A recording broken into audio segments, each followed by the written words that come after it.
नमस्ते। Universe blessing tarot में आप सबका स्वागत है। तो चलिए आज देखेंगे, आज माघी पूर्णिमा है, तो आने वाले 15 डेज में आप लोग जो नो कांटेक्ट सिचुएशन में हो, मेरे व्यूवर्स, उनकी लाइफ में आगे क्या आने वाला है, उनकी पार्टनर का नेक्स्ट एक्शन क्या होने वाला है और उनकी इरादा क्या है और क्या सोच रहे हैं, वो सारी चीजें देखेंगे। तो वीडियो को शुरू से आखिर तक देखिएगा बिना स्किप किए हुए। और एक चीज मैं बता दूं कि अगर वीडियो पसंद आए तो डेफिनेटली इसको क्लेम कीजिएगा। आपकी एनर्जी अगर इससे मैच करती है तो इस वीडियो को डेफिनेटली क्लेम कीजिएगा। कमेंट बॉक्स में जाके यूनिवर्स से इसको क्लेम कीजिएगा। ओके, तो अभी जो रीडिंग मैं करने जा रही हूँ वो है वाटर साइन के लिए। वाटर साइन यानी कि Scorpio, cancer and spices. Scorpio, cancer and Pisces. तो वाटर साइन वाले के लिए ये रीडिंग है। ध्यान से देखिएगा, वीडियो को स्किप किए बिना। नो कांटेक्ट सिचुएशन वालों, आपके साथ क्या होने वाला है आगे आने वाले 15 डेज में, चलिए देखते हैं। पहले मैं अपने व्यूअर्स की एनर्जी देखूंगी, उसके बाद आपके पार्टनर की एनर्जी बताऊंगी। अगर ये दोनों चीज आपसे रेजोनेट करता है तो डेफिनेटली आगे आने वाला रीडिंग पूरी तरह से आप लोगों की ही लिए बना है। जनरल रीडिंग है, पूरी तरह से मैच नहीं भी हो सकता है। अगर कहीं छूट जाए तो उनको दूसरे के लिए छोड़ दीजिएगा। ओके, तो चलिए देखते हैं आपकी और आपकी जिंदगी की आगे होने वाली सिचुएशंस क्या होने वाला है। ठीक है, चलिए।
ओके, तो वाटर साइन वालों, जो भी मेरे व्यूअर है, उनके लिए देखिए जो करंट एनर्जी है वो ये है कि आप रुक गए हो।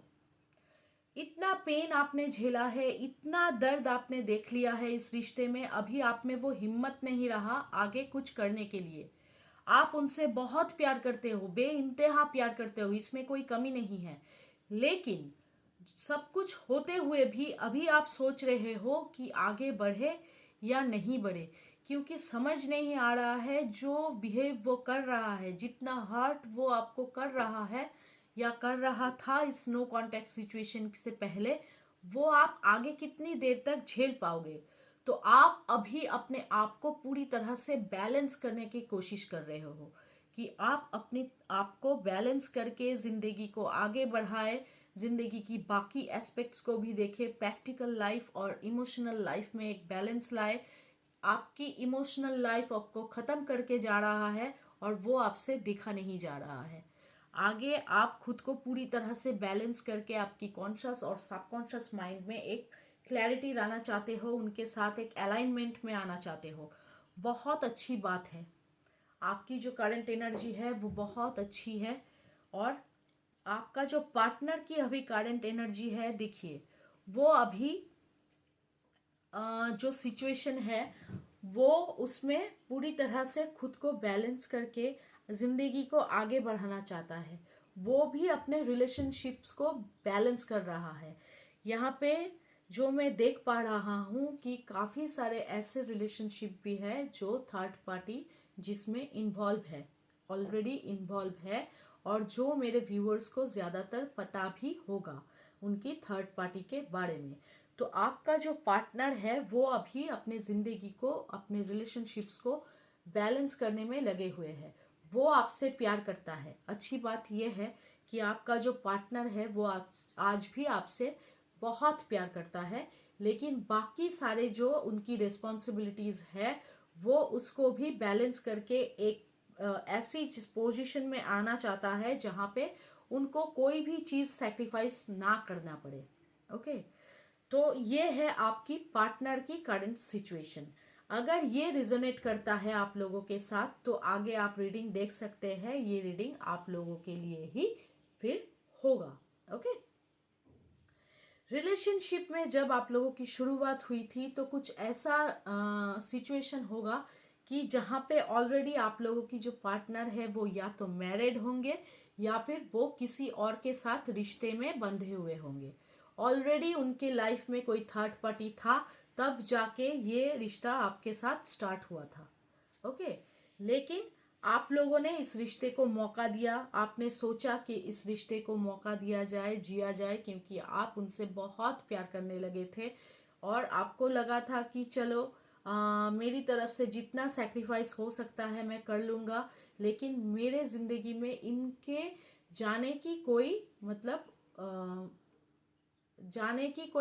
बात ही नहीं होगा। किसी भी तरह आप इनको अपनी जिंदगी में रखना चाहते थे, वो भी आपको रखना चाहता था। वो आपको बच्चों की तरह प्यार करता था, मतलब आप एक छोटा बच्चा हो, इस तरह से आपको वो प्यार करता रहा जब ये रिश्ता स्टार्ट हुआ था। लेकिन वो तब भी अपने रिश्ते में पूरी तरह से इन्वॉल्व था किसी थर्ड पार्टी के साथ। ये उनकी फैमिली भी हो सकता है या फिर कोई और रिलेशनशिप भी हो सकता है। ओके, लेकिन अभी जो प्रेजेंट सिचुएशन है उसमें जो मैं देख पा रही हूँ, देखिए अभी वो नाखुश है। आप जितना प्यार कर रहे हो वो भी नहीं देख पा रहा है, कोई और उनसे जितना प्यार कर रहा है वो भी वो नहीं चाहता है। अभी वो समझ ही नहीं पा रहा है कि जिंदगी से वो क्या चाहता है। टोटल कंफ्यूजिंग एक सिचुएशन में आके वो रुक गया है, जहां पर से वो यूनिवर्स को ये मांग रहा है कि मुझे एक चांस दे दो खुद को समझने के लिए। मैं खुद की लाइफ को फिर से जीना चाहता हूँ, क्योंकि क्या है, आपके साथ रिलेशनशिप में आने के बाद इनकी लाइफ जैसे सैंडविच हो गया। इस तरफ से भी प्रेशर, उस तरफ से भी प्रेशर, ठीक है। वो संभाल नहीं पा रहा था, तो इसके चलते इनकी जिंदगी एक सैंडविच जैसी बन गई है अभी, जिससे वो छुटकारा चाहते हैं। मुझे मतलब वो यूनिवर्स से ये चीज मांग रहा है, भगवान से मांग रहा है कि मुझे एक और जिंदगी दे दो जहां पे मैं सुकून से जी सकूं। यहाँ पर मेरी शांति, मेरी जिंदगी, सब कुछ खत्म हो गया है इन सब चीजों के बीच, जो मैं और नहीं झेल पा रहा हूँ। जैसे कि इतना है नहीं, एक्चुअल में इतना कुछ है नहीं, लेकिन उसकी दिमाग में इतनी सारी बातें चल रहा है कि वो ये सोच के ही बैठ गया है कि मुझे कुछ भी दे दे यूनिवर्स, मुझे और चाहिए नहीं, मुझे सिर्फ शांति चाहिए। ये अभी उनकी सोच है। करंट जो अभी वो सोच रहा है वो उनकी सोच है। लेकिन आगे जाके आने वाले जो 15 डेज है, आगे जाके उनके साथ देखिए वो कोशिश करेंगे बहुत कुछ सोचने के लिए, कर नहीं पाएगा, मतलब वो कर नहीं पाएगा।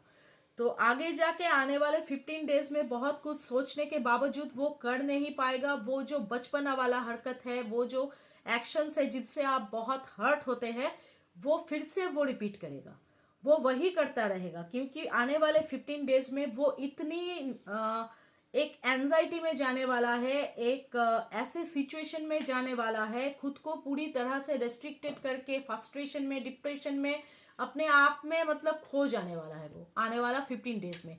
क्योंकि वो डिसाइड ही नहीं कर पा रहा है कि उनकी जिंदगी में कौन प्रायोरिटी है, किसके साथ जाना चाहिए, मुझे क्या करना चाहिए, कहाँ मुझे शांति मिलेगा, क्या नहीं मिलेगा।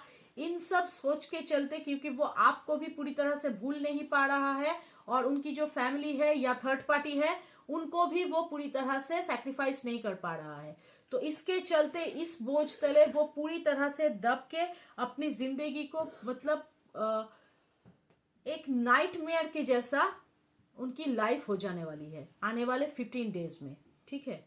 तो जो यूनिवर्स की गाइडेंस है यही है कि देखिए आपको उम्मीद तो बहुत है इस रिश्ते से, और यूनिवर्स शायद आपको मौका भी दे दे इस रिश्ते में फिर से एक बार वहां से आपके रिश्ते को उठा के लाने के लिए जहां आप सोचे भी नहीं होंगे कि यहां से रिवाइव हो सकता है।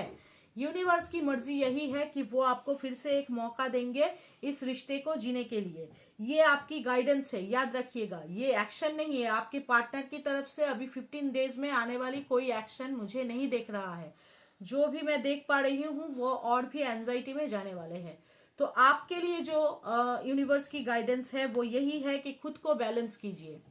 आपकी जो इमोशनल टर्बुलेंस है, जैसा आप मान लीजिए कि आप जितना भी खुद को कंट्रोल करके पूरी तरह से रेस्ट्रिक्ट करके आप अपनी जिंदगी में ध्यान देना चाहते हैं, अपने आप को बैलेंस करना चाहते हैं, पर वो आप नहीं कर पा रहे हैं क्योंकि आप मान लीजिए कि एक दिन की 24 घंटे में आप 3 घंटा खुद को बैलेंस कर लिए, लेकिन बाकी जो घंटे हैं 21 घंटे उसमें आप पूरी तरह से फिर से बिखर गए। ये जो सिचुएशन है इससे आपको यूनिवर्स बता रहा है कि आपको इससे बचना है। अपने आप को बैलेंस करना है, क्या सही है क्या गलत है उसके ऊपर आपको डिसीजन लेना है। और सबसे जो बड़ी बात अभी आपको करना चाहिए वो है अपने इंट्यूशन पावर क्या बोल रहा है, आपका मन क्या बता रहा है आपको, वो देखने की आपको बहुत जरूरत है, वो सुनने की आपको बहुत जरूरत है कि आपकी इंट्यूशन पावर अभी आपको क्या करने के लिए बोल रहा है। अगर खुद को आप बैलेंस कर लेते हो तब जाके आपकी जिंदगी में वो मौका आने वाला है जो आपको यूनिवर्स देने वाला है। आपकी मरे हुए एक सिचुएशन से आपको निकाल के फिर से जिंदा करेगा यूनिवर्स, लेकिन उससे पहले यूनिवर्स चाहता है कि आप पूरी तरह से खुद को बैलेंस करो, ना कि सिर्फ बैलेंस करो और सच्चाई देखो। आप एक बहुत नेक इंसान हो, ठीक है, मतलब इतनी दिल की साफ, इतनी दिल की मतलब सुंदर एक सोच के जैसा मासूम सा एक इंसान हो जी, जो बहुत मतलब वाइज हो। ऐसा नहीं है कि आपके पास एक्सपीरियंस नहीं है, आप जानते नहीं हो क्या, किसी को पहचानते नहीं हो, बिल्कुल ऐसा नहीं है। आप बहुत वाइज पर्सन हो, लेकिन जो यूनिवर्स बता रहा है कि वाइज होते हुए भी आप अपने ज्ञान को ठीक तरह से यूज नहीं कर पा रहे हो, क्योंकि जब आप प्यार में हो, जब आप इमोशन में हो, तब आप गलती कर जा रहे हो। सही और गलत के बीच आप मतलब समझ ही नहीं पा रहे हो आपको कौन सा डिसीजन लेना है कौन सा नहीं लेना है। तो ये बैलेंस आपके लिए बहुत जरूरी होगा, तो आगे जाके आपकी जो रिश्ता है बहुत फ्रूटफुल होने वाला है। अपने इमोशंस को बैलेंस कीजिए। और एक जो जरूरी बात है वो ये आपको मैं कहना चाहूंगी कि आपकी जो सोच है, आपकी जो आगे आने वाली जिंदगी में स्ट्रैटेजी है, वो आप किसी से शेयर तब तक मत कीजिए जब तक कोई ज्यादा इंटरेस्ट आपसे ना ले रहा है, ठीक है। आप सबको बताते मत फिरिए कि आपको क्या करना है क्या नहीं करना है। ये चीजें आपके अगेंस्ट में भी इस्तेमाल हो सकता है। अपनी जो सोच है अपने तक रखिए। आगे आने वाले दिनों में यूनिवर्स आपको एक जरूर मौका देगा, लेकिन ये 15 डेज में नहीं होने वाला है। 15 डेज में आपका पार्टनर और भी कंफ्यूज होने वाला है। तो 15 डेज में आगे आने वाली एनर्जी तो मैं कुछ देख नहीं रही हूं, लेकिन आप में एक ताकत आएगा अपने आप को बैलेंस करने के लिए। अगर ये आप कर चाहते हैं तो आने वाले दिन आपको फिर से मौका मिलेगा अपने रिश्ते में फिर से अपनी जिंदगी को अच्छी तरह से जीने के लिए। Okay, so best of luck. अपनी जिंदगी को बहुत खुशहाली से जीने की कोशिश कीजिए।